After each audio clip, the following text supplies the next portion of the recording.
Maqaa gooftaa keenya fayyisaa keenya Yesuus Kiristoos ilma Waaqayyo jiraataatiin hunduma keessan iyyuu nagaan isin gaafadhaa akkam jirtu. Warri naan deebisinis warri naa deebistanis carraa lammeeffaan isinii kennaa nagaan gooftaa biraa isiniif haa baay'atu. Abbaa nagaa keenyaas haa ta'ee Yesuus Kiristoosiif harka keenya rukutannee galata galchinaaf.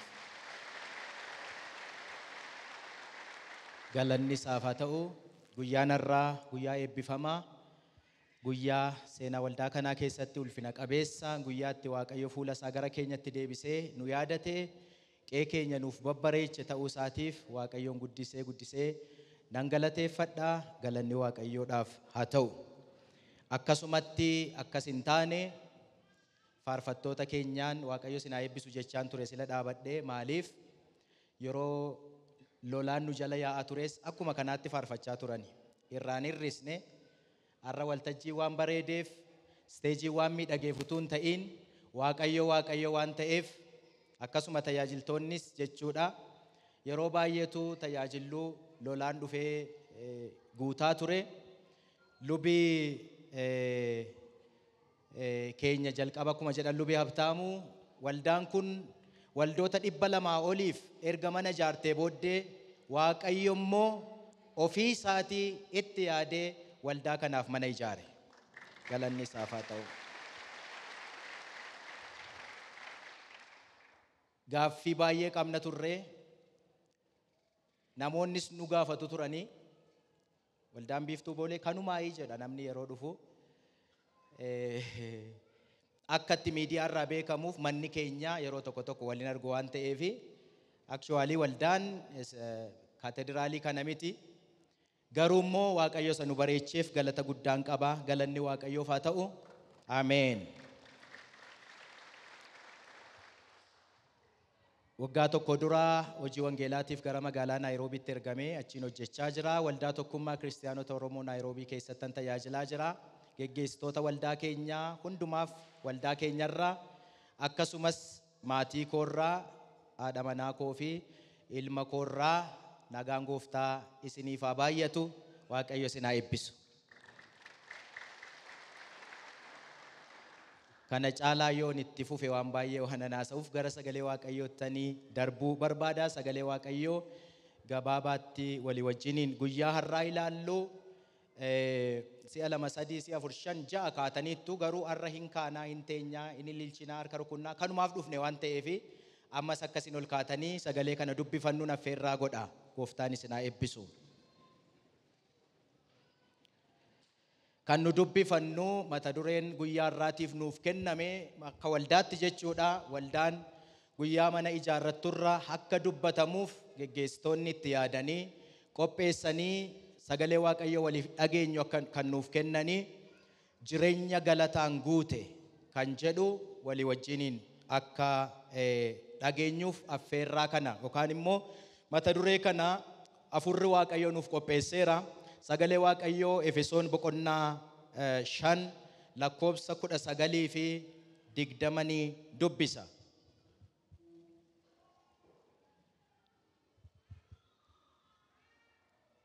Efesoon boqonnaa 5 lakkoobsa 19 fi 20 akkas jedha.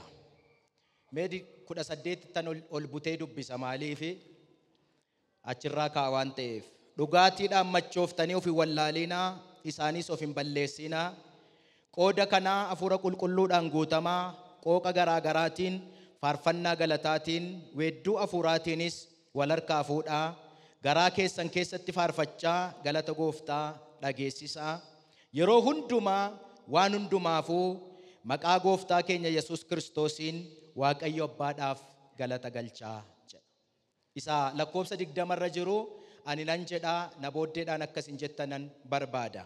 Yeroo hundumaa waan hundumaafuu maqaa gooftaa keenya Yesuusiin Waaqayyo Abbaadhaaf galata galchaa. Si'a tokkorra deebinuu laata. Yeroo hundumaa waan hundumaafuu maqaa gooftaa keenya Yesuusiin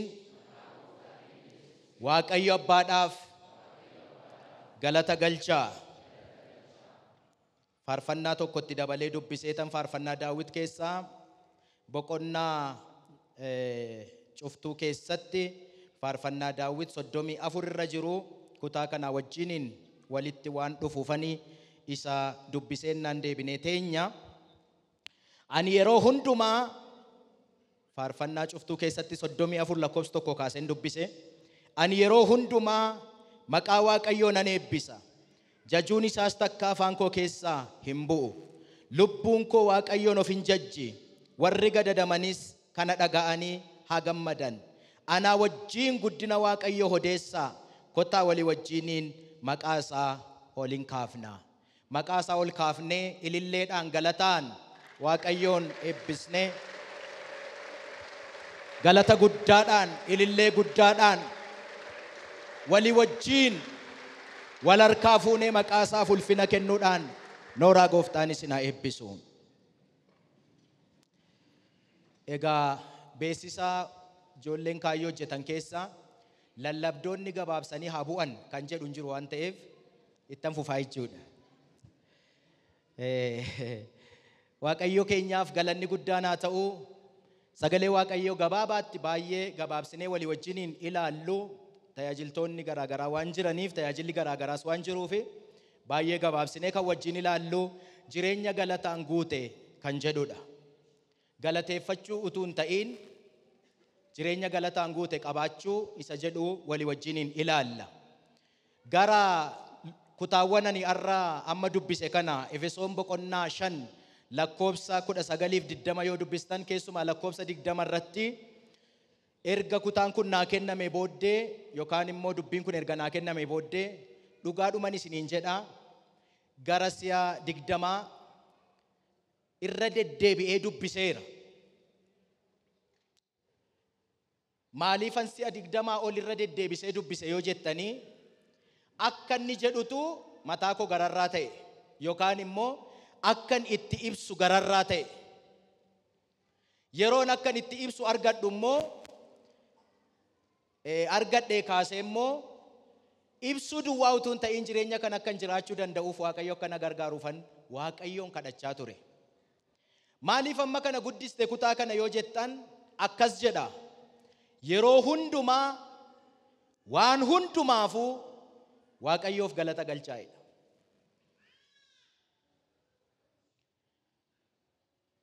Yeroo hundumaa waan hundumaafuu. Yeroo hundumaa kana yeroon xiinxalu yookaan immoo yeroon gattaa'ee itti yaadu yeroo baay'ee jaallatamanii maqaan namaa ol kaafamee miidiyaa waa'ee namaa dubbatu yeroo namni profaayilii irra nama kaawwatu fa'aa jira keessa. Yeroo hundumaa keessa yeroo namni mataa gadi galagalchee profaayilii irra nama kaawwatus immoo jira. Yeroo hundumaa keessa si malee namni hin jiru iddoon gaariin siif mala yeroo jedhamutu jira. Ati nama miti.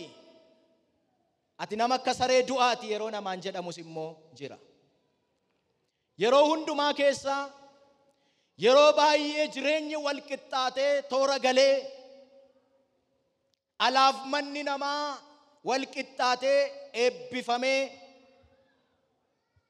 iji nama hundumaa gara namaa ilaalu qeen namaa bareedee miidhagu yeroo akkasiitu jira. Yeroo hundumaa keessa yeroo kun hundumtuu golgolaa'ee hilmi namaa qophaa isaatti hafu warri namatti dacha'anii namaa wajjin faarfachaa galateeffachaa turan nama dhiisanii yeroo deemanii yeroo qobummaan nama dhaalu yeroo wanti argamu hundumtuu iddoo gadhiisee deemu yeroo qobummaa yeroo qobaatti koorneriitti gataman yeroo akkasiitu jira. Yeroo hundumaa keessa yeroo gammachuu yeroo nyaataaf dhugaatii jira. Yeroo hundumaa keessa yeroo gaddaa fi boo'ichaatu jira. Yeroo hundumaa keessa yeroo hiikamanii gadhiifamanii bilisummaadhaan lafa barbaadan deemantu jira. Yeroo hundumaa keessa yeroo hidhamanii kotteeffamanii daangeffamanii balbala du'aatti galanii boolla du'aa keessa jiraatantu jira. Waan hundumaafuu isa jedhutti immoo darba. Waan hundumaafuu jechuun jireenya keenya keessatti waan baay'eetu nurratti wal ga'ee darba. Takka graduate goona, takka qormaatatu jira, takka immoo eebbatu jira, takka immoo gaddatu jira. Macaafni qulqulluun keenya akkas nuun jedha. Inni challenge na godhe isa kana. Yeroo hundumaa waanuma hundumaafuu Waaqayyo Abbaadhaaf galata galchaa karaa Kiristoos Yesuus jedha. Phaawulos warra Tesaloniqeedhaaf yeroo barreessu immoo keessumaa baasee yoo akkas jedha. Kana gochuu keessan Waaqayyo isinirraa fedha. Waaqayyo galata duwwaa fedha utuu hin ta'in galata yeroo hundumaa jiraatu fedha Waaqayyo. Waaqayyo galata haala irratti hundaa'ee utuu hin ta'in galata haala hundumaa keessatti isaaf dhiyaatu barbaada Waaqayyo. Waaqayyo galata diggisii guyyaa graduationii duwwaa barbaada utuu hin ta'in innis gaariidha. Isa duwwaa barbaada utuu hin ta'in galata guyyaa boo'ichaaf gaddaa guyyaa waawwannaasi Waaqayyoon barbaada. Guyyaa Waaqayyo galata ilma namaarraa hin barbaanne faarfannaa galataa weedduu galataa ilma namaarraa hin barbaanne tokkoyyuu hin jiru akka dubbii Waaqayyootti. Daawitis akkas jedha. 34 nama dubbise lakkoofsa 1 irratti ani yeroo hundumaa maqaa Waaqayyoo nan eebbisa. Ani yeroo hundumaa Waaqayyo koo duratti galataan nan argama. Ani yeroo hundumaa jajuu isaa nan baay'isa jedheetu dubbata.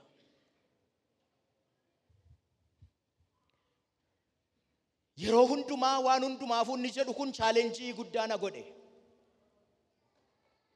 Garuu macaafa qulqulluu yeroo dubbisu seenaa namoota darbanii namoota amantii yeroo dubbisu garuu inni kun dhuguma hin danda'amaa ilma namaatiif.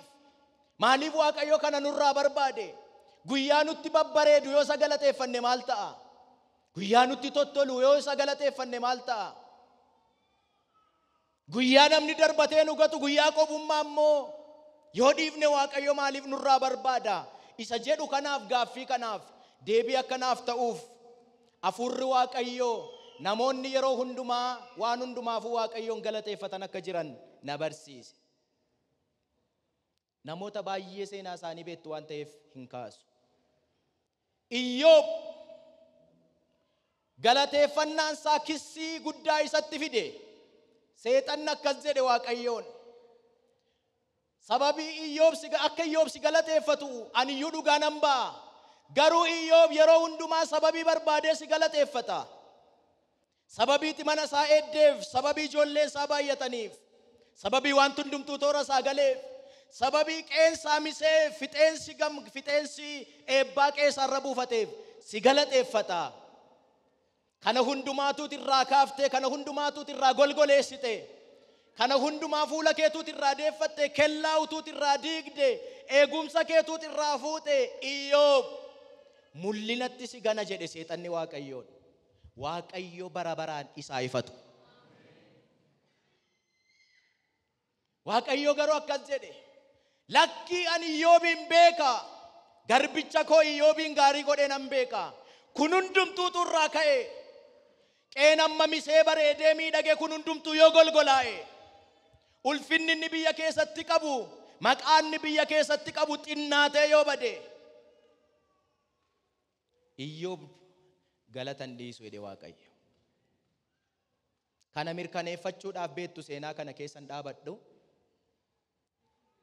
Waaqayyo kellaa eegumsa isaatirraa fuudhee seexanatti dabarsee Iyyoobin kenne. Seexanni macaafni qulqulluun akkas jedha. Amma libsuu ijaatti seexanni akkas jedha. Amma libsuu ijaatti. Ano yeroo yaadu nurraa eege malee amma libsuu ijaatti waan godhu beeka inni. Samana keenyatti kellaa isaa ijaareef galanni guddaan haa ta'u. Sagaa'ela keenyatti kellaa isaa ijaareef galanni guddaan haa ta'u. Sawaltajjii keenyatti kellaa isaa ijaareef galanni guddaan haa ta'u. Anaanis dabalaati galata Waaqayyoof kennaa galateeffadhaa na gargaaraati. Haleluuyaa. yeroo waaqayyo kellaarraa diigu yookaan immoo eegumsa sarraa kaasu seexanni amma libsuu jaa gidduutti jireenya dhibbarra jiru kana fuudheetu duwwaa godhee golgoleessee hammeessee biraa deeme. Seexanni an akkasitti natti argama. Ijoolleen kaayyoos hojjetaniiru. Mudhii qabatee waan dhaabatee ilaalee natti fakkaata. Mee jedhi akka silaa namichatu biyya keenyatti adurree waraaneeti, adurree rakkiftee na adurree waraanee mee akka silaa shifee dhiyeedheen shiffettee rakkiftee naani waraaneetu akka silaa shifee dhimeedhe. Mee jedhi mee faarfadhu toora galchi, mee ililchi aarsaa dhiyeessi. Mee amma oolonni keen jiranii gaalota kee hundumaa iddootti godheera. Ijoolleen kee 10 akka isaan mana tokko keetti du'an godheera. Hundumaa iddoo gaddisiiseera. Meetti fufii jedhee waan mudhii qabatee ilaalee natti fakkaata. Iyyoob akkas jedhe. Seenaan du'a maatii isaatii hundumtuu gaafa dhufeetti himame, hundumtuu si'a tokkoon gaafa dhufeetti himame, utuu xinnoo yeroo kennaniiruuf ta'e maal ta'a? Gaappiituu kennaniiruuf ta'e. Yeroo inni ijoolleedhaaf boo'ee fixu immoo dhufanii gaalatuutti himaniiru ta'e. Garuu macaafni qulqulluun akkas jedha, ergaan takkaa warri lafa gaalaa jiran, warri lafa oolaa jiran, warri lafa ijoollee jiran hundumtuu du'a ga'ii himuu dhufanii. Kana hundumaa erga dhaga'ee booddee Iyyoob akkas jedhe.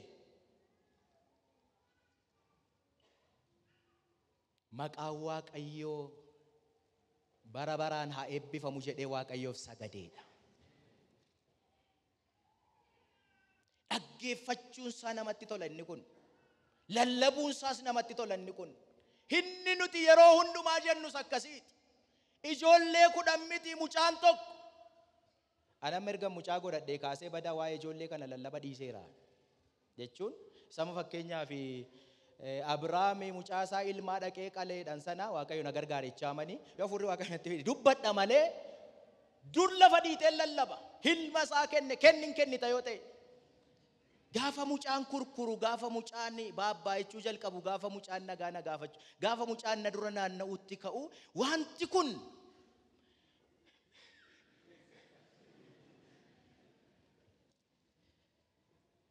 yeroo hundumaa waan hundumaafuu warri jettan harka rukutaa galata kennaa Waaqayyoof. Haleluuyaa.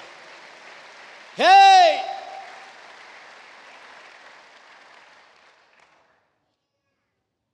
Nama kan biraa tokkoon itti dabala. Seenaa kitaabaa Maammaa Tsaayyoo dubbistaniitu jedhee yaada baay'een keessan. Utuun inni maxxanfamiin irraas kaasee carraa argadhee dubbiseera. Erga inni maxxanfamee si'a baay'ee maatiidhaanis dubbiseera. Kutaa tokko duwwaan isinitti masa keessaa akkas jedha kutaan sun. Warri gara jabeeyyiin sun lafa dukkanaa sana keessatti reebanii caccabsanii itti ga'isa guddaa Yesuus kee inni xinnaan akkas jedhani. Your little Jesus. Yesuus kee inni xinnaan sun maaf sin oolchu? Uskii qabatanii, dhugaatii qabatanii, maaliif harka keenya keessaa si baasuu dadhabe? Hin jiru gaafa nu jennu jirra jettee falmita. Maaliif nu wajjiniin walii galtu? Utuu jira ta'ee maaf harka keenya keessaa sin oolchu? Yesuus kee inni xinnaan sun jedhanii reebanii caccabsanii lafee ishee bulleessanii dhiigi guddaa irra dhangalaasanii booddee arra sin ajjeefnu yeroo biraa si ajjeefnadhanii kaa'atan. Akkuma nama qodaa ajjeesaa kana akkan kitaabicharraa hubadheetti ajjeesuu kana akka nama nyaatee naafaa bulu jedhee firiijii keessa kaawwateetti nama kaawwatu. 2-3 irraa ajjeesanii boorimmoo njoo itti goona jedhanii akka waan firiijii keessa kaawwatanii natti fakkaata. Yeroo biraatti du'a gaafa dabarsan Maammaa Tsaayii dhiiga guddaa sana dhangalaasaa gara warra garee isee wajjin jiranitti gaafa deebitu akkas jedhanii dhugaa ba'u warri guyyaa sanachi turan kitaaba sanarraa. Maammaa Tsaayii miilli ishee hundumtuu waan bullaa'eef, dhanni ishee hundumtuu waan miidhameef dhiiga sana dhangalaasaa arraba Maammaa Tsaayii keessa ilaalle maal jetti laata? Maal dubbatti laata jennee ilaalle. Iseen garuu dhaabbachuu dadhabdee girgiddaatti irkattee faarfannaa galata Waaqayyoo keessaa faaruu galataa faarsiteedhan.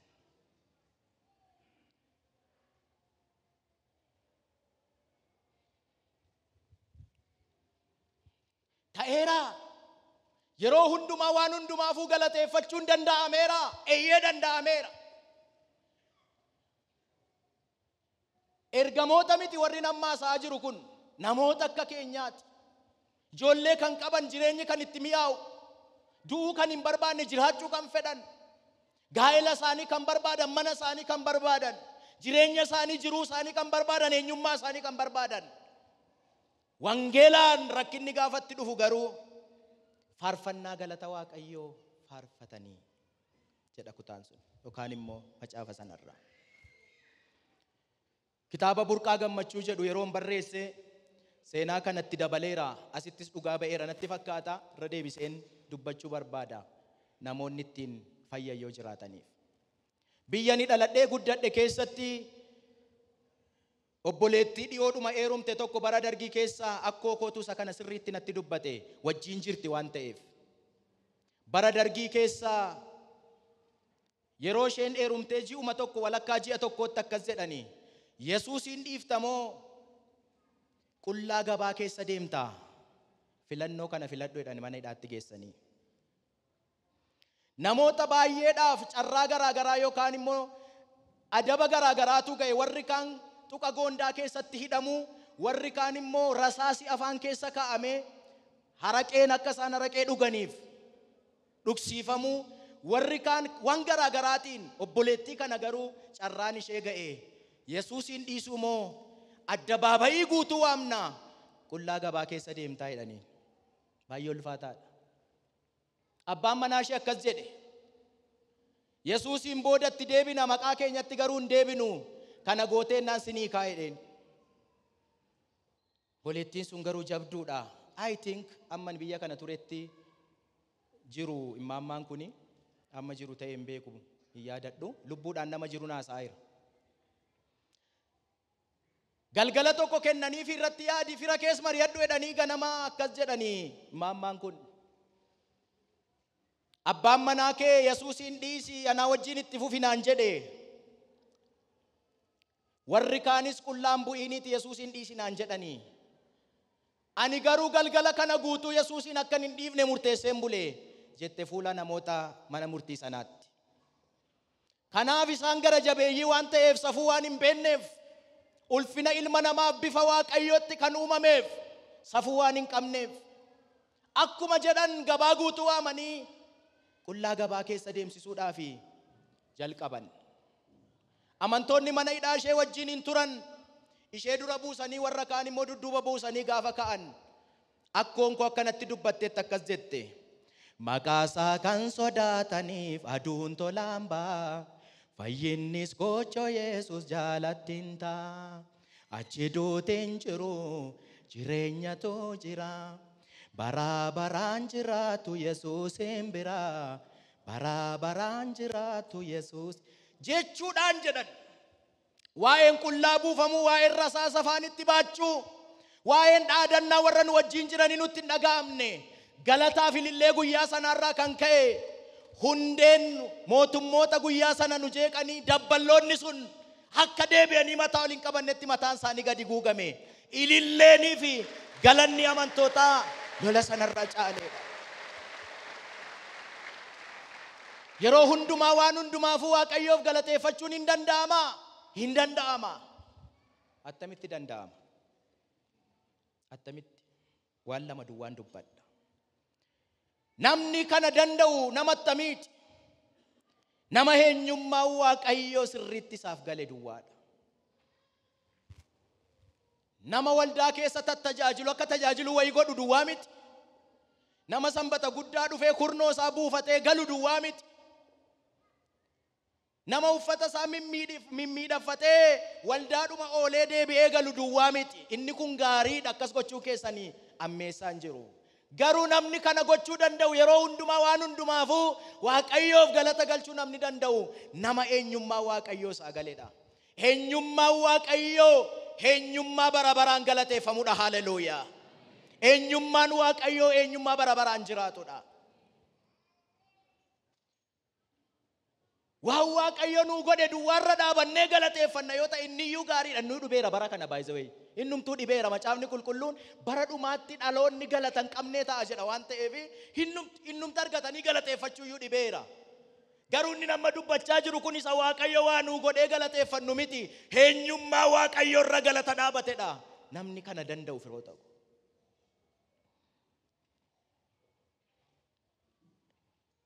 Keessa deebii 32 lakkoofsa 4 yoo dubbistan Waaqayyotu Museedhaan hin duutaa sin ajjeesaa jedheen.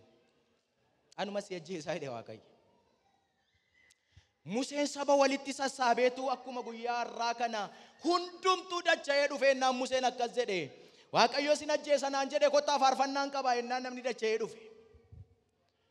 Akkuma kan imammaa Tsaayisila dubbadhe kana akkas natti fakkaata yeroo yaadu Israa'eloonni Museen waa'ee Waaqayyo waan baay'ee haasa'eera. Har'ammoo gaafa duutitti dhufu maal jedha jedhanii afaan isaa keessa eegan. Maal jedhee faarfata. Museen inni kaleessa Waaqayyoon dhaadannaadhaan faarfannaadhaan galateeffannaadhaan guddise kan akka Waaqayyoon jiru inni jedhe maal jedha jedhanii gaafa du'a Musee sanaa faarfannaa Musee gaafa dhaggeeffatan isuma jalqabu lakkoofsa 4 irratti akkas jedhe kan akka Waaqayyo keenyaa hin jiru. Waa'ee du'a isaatii dumbulloo tokko keessan galchine haa dhoogu. Egaa jara keenyaa ani namicha akkasii gichillaa warra baabaluu gaanfuree warra keenyaa waggaa 40 kanan isinii fuudhee deeme akka carraa ta'ee akka du'u murtaa'e wanti jedhu asirratti hin caafamne. Waa'een du'uu isaatii hin caafamne. Wanti caafame maali jara keenyaa kan akka Waaqa keenyaa hin jiru. Kana duwwaa hidhee dhiise miti jara keenya. Galateeffadhaa erga gootanii haalelooyaa. Kana duwwaa jedhee dhiise miti jara keenyaa. Takkaamayyuu hojiinsaa mudaan qabu jedhe. Yoo na ajjeese iyyuu namni gungumaa jiraam namni Musee fakkaatu attamitti du'a. Musee kan fakkaatu attamitti du'a jedhaa jira sabni. Museen garuu akkas jedhe yoo na ajjeese iyyuu eenyummaa Waaqayyoo hojii Waaqayyoo karaa Waaqayyoo bara baraan mudaan qabu jedhe. Galata kennaa Waaqayyoof.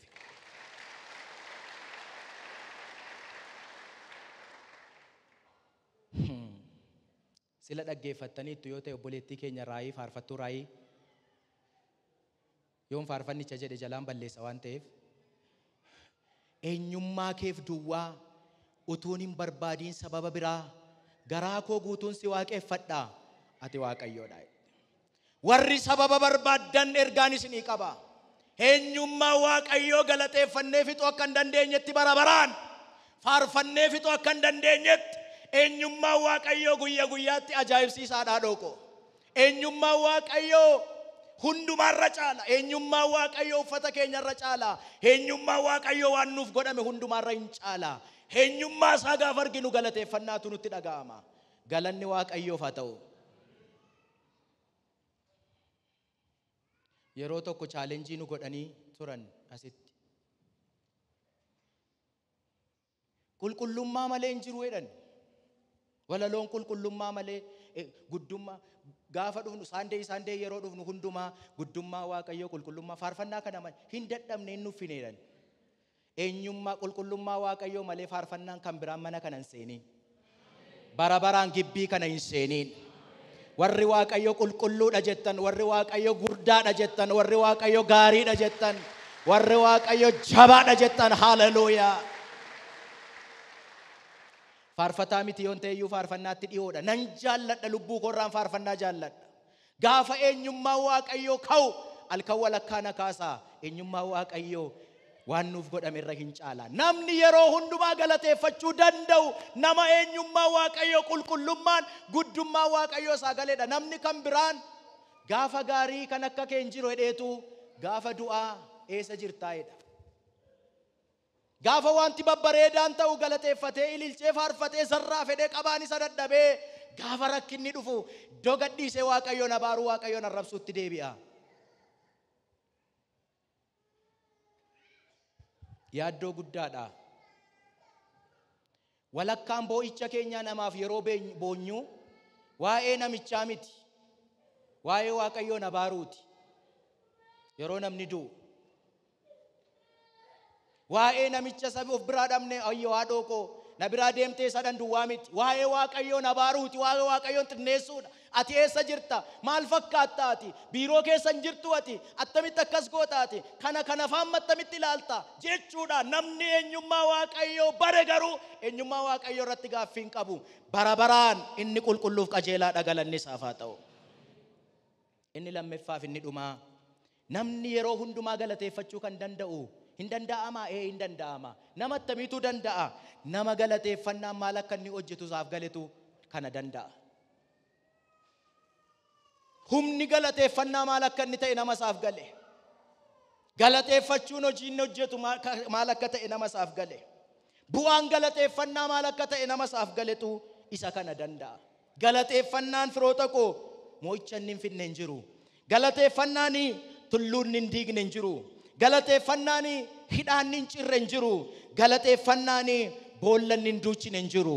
Galateeffannaan qaawwanni hin duuchine hin jiru. Galateeffannaan firoota koo waan inni hin goone hin jiru. Kana kan beekan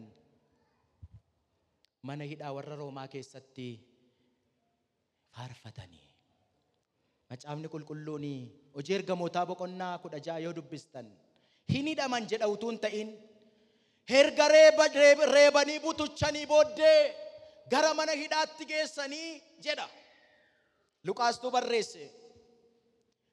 Miilla isaanii sansalata guddaadhaan muka gurguddaa jirma gidduutti hidhanii eegduutti godhanii amma gaafa murtoon du'aatti murtaa'utti achi akka turaniif murteessanii biyya warra Filiphisius keessatti Phaawulosiif Sillaasiin. Halkan walakkaatti jedha macaafni qulqulluun waa'ee jirma gidduu jiraachuu isaanii, waa'ee hidhamuu isaanii, waa'ee reebamuu isaanii wanti barreessan tokko iyyuu hin jiru. Baay'ee nu reebanii, baay'ee nu caccabsan wanti isaan jedhan tokko hin jiru. Anaan keessumaa kabal'aanni sila na kabale wanti jedhu tokko hin caafamne. Ana nama akkasii faatu akkasitti reebama wanti jedhu tokko hin kaa'amne. Wanti kaa'ame garuu akkas jedha. Isaan halkan walakkaa ka'anii faarfannaa galata Waaqayyoo faarfachuu jalqabaniidha. Dhimmuma isaanii faarfannaa galata Waaqayyoo wal harkaa fuudhanii si galateeffanna Waaqayyo Abbaa jechuutti gaafa isaan jalqaban akka jedha macaafni qulqulluun dingateedha. Maal jechuudha akka jechuun itti yaadamne, hin karoorfamne, kana dura ta'ee hin beekamu, kana dura argamee hin beekamu, kitaaba garaa garaarra hin jiru wanti ta'e dingateedha macaafni qulqulluun. Guyyaadhuma sana duwwaaf, galatuma sana duwwaaf, haleluuyaa, faarfannaama sana duwwaaf hundeen mana hidhaa dhaabachuu amma dadhabutti humni Waaqayyoo dhufee mana hidhaa sana guutummaa guutuutti raaseedha. Jireenyi kee gaafa inni xaxamu karaa baay'eedhaan gaafa inni hidhamu haadhoo koo sittan himaa, abbootaa sinittan himaa, faarfannaa galata Waaqayyoo faarfadhaa, faarfannaa galateeffannaa faarfadhaa. Hidhaan faarfannaa galataatiin hin hiikamne hin jiru. Ammayyuu yoo hin dadhabne ta'e irra deebisaa galata Waaqayyoof kennaa.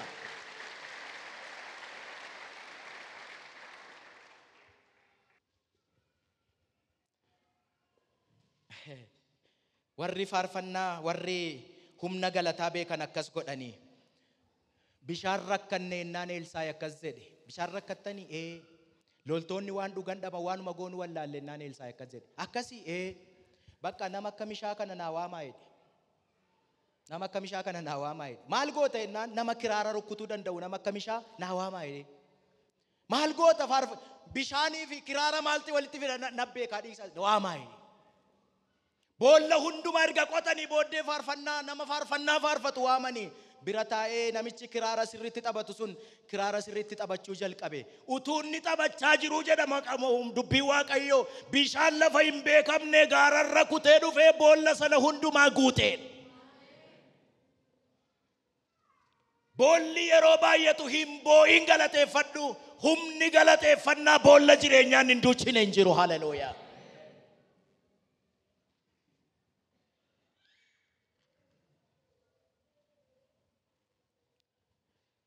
Okay, galateeffannaa kana tam goonure. Harkuma itti reebnu Ilililillee magallu. Attamitti galateeffannu. Fixeem. Mee attam goonee galateeffannu. Hililchinuu mataan dhaabannu gangalannu. Guyyaadhuma halkan guutuu walitti aansinee faarsinuu maal goonu? Namichatu Waaqayyoon gammachiisuu barbaannaa Waaqayyoo akkas jedheetti dubbate. Seenaa sana keessa yoon dhaqe fagoo nageessa waan ta'eef hin dhaqu. Seenaa masaan isinitti dubbadha. Mee maaluma sii godhu natti fakkaata. Maaluma sii godhu attam sii ta'u sii ililchu moo sii gangaladhu moo lafa sii lixu moo maal naa wayya ennaan ergaan dhufe namichaaf. Akkas jedhe Waaqayyo. Yaa nama na Waaqayyo maal sirraa barbaada ree jedhee jalqabe. Waaqayyo maal sirraa fedha ree? Yaa nama na Waaqayyo maal sirraa barbaada ree? Iyyoo utumati dandeessee dhadhaa ejersaa akka galaanaatti laga Yordaanos keessa yaa'u Waaqayyo sirraa hin fedhaa ree? Atuun kennitu malee tuu kennuu dandeesse hilma kee hangafa faadhatte aarsaa tuu goote Waaqayyoon barbaadaa ree? Jedhee deebi'eetu akkas jedhe. Waaqayyo garaa qajeelaatti hin gammada jedhe. Ilillee garas darbee faarfannaa garas darbee lallaba garas darbee dunkaana galataa dhaabuu keenyaa fi maa inni hoolaa qallee galateeffachuu keenya bira darbee Waaqayyo garaa qajeelotaatti hin gammada. Galateeffannaan inni dhugaa qajeelummaadhaan mul'ata firoota. Hoolaa gaafa qallu galateeffannaa irratti warruman waamne nyaata malee Waaqayyo guyyaa tokko lafee tokkotti bu'ee hin beeku. Gaaf tokko warruman waamne eebantuuf limmutuutti dammee nyaatee gala. Gaafa sana galateeffannaan ni dhugaaf inni hiika qabu fuula Waaqayyoo duratti faarfannaan keenya ililleen keenya macaafatuu jedha kiraara rukkutaa'edha. Hin akkuma jirutti ta'ee Waaqayyo akkas jedha qajeelotatti nan gammada. Galanni inni guddaan garaa qajeelaa qabaachuudha. Yaa nama nan gowwomiin waan gaarii hojjechuudha jedha. Haalelooyaa. Harka keessan gara Waaqayyootti ol kaasa. Kadhata keessan galiina. Ija keessan banadhaan ilaala kadhata keessan galiina. Waaqayyo gaarii sii godheera. Naa deebisaa maqaa Yesuusiini. Gaarummaa Waaqayyo ofirratti argiteetta. Eegaa oo guyyaarraa gadi ba'iiti gaarii godhi namootaaf. Waaqayyo hidhaa kee hin deebisina. Waaqayyo hidhaa kee hiikeera. Waaqayyo hidhaa kee hiikeera. Ursaa sagalee guddaadhaan warri hiikamta Waaqayyo sii hiikeera. Eegaa oo garaa kee keessatti nama hiitee jirtu asii gadi ba'i hiiki galanni guddaan isadha. Waaqayyo harka si qabeera. Waaqayyo harka kee qabee si gargaareera. Warra gargaarsa barbaadan harka nama isaan qabu barbaadan dhaqee harka qabi galanni guddaan isadha. Waaqayyo si nyaachiseera. Amantootaa naa deebisaa. Harka Waaqayyo irraa nyaattaniittu warra nyaata dhabanii beela'an nyaachisaa inni galata guddaan isadhaati. Kuni sirriidha kan jedhu galataa kennu Yesuus Kiristoosiif. Haleluuyaa. Inni kuni sirriidha kan jedhu irra deebisee galataa kennu ammayyuu Waaqayyo isa jiraataadhaaf. Jireenya obboloota keenyaarraas kan nu argine kitaaba isaaniirraas kan dubbifne immaan matsaayifaa akkas jedhani. Mana hidhaadhaa ba'anii hin naannofne bashannanaaf. Biichiirra naannofne Dubaay wayyamoo, Paarisii wayyamoo, Niiyoorkii wayyamoo eessa namaatti dabalaaka? Maal deemaa ma ooltooti? Eessa hin jenne maraatuu bakkee keessaa karaarraa qabanii fidanii dhannarraa dhiqanii akka lubi keenya lubii Habtaamuun sila dubbatan mataarraa aadanii qulqulleessanii iddoo kennanii fi saa elmanii haannanoo baasanii namoota dhanni isaanii ajaa'utti goruu kan hin danda'amne. Aniyyuu 2016 Naayiroobiidhaa gaafan deebi'u maraatuu laman as keessatti arge namoota sammuu hin qabne qalbii hin qabne lama boroo waldaa bira ciisan. Yeroo obboloonni galgala dhaqanii dhannarraa dhiqanii Waaqayyoon kadhataniif argeeran iyyuu jaqootiin.